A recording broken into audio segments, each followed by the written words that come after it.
Praise the lord.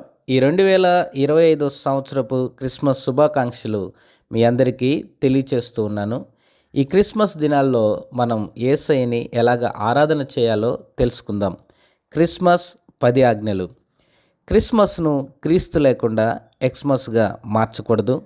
క్రొత్త బట్టలు, పిండి వంటలు, సంబరాల్లో పడి క్రిస్మస్ నాడు క్రీస్తును మర్చిపోకూడదు. క్రిస్మస్ను ఆత్మీయంగా జరుపుకోవాలి కానీ ఆచారంగా జరుపుకోకూడదు.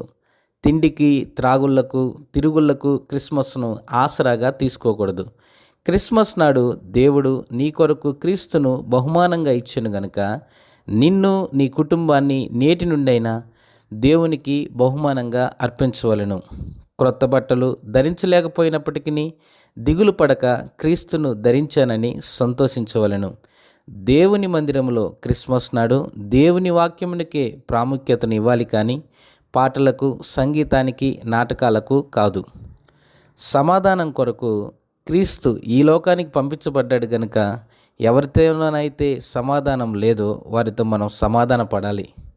క్రిస్మస్ నాడు క్రీస్తును చూపించడానికే తాపత్రయపడాలి కానీ మనం ధరించిన బట్టలు బంగారం కాదు, వాటిని ఇతరులతో పోల్చుకోకూడదు. దిక్కులేని వారిని, దరిద్రులను దర్శించి తోటివారికి క్రీస్తు జన్మదిన సందేశాన్ని ప్రేమపూర్వకంగా తెలియచేయాలి. ఇదే నిజమైన Christmas. Praise the Lord. Thank you to all.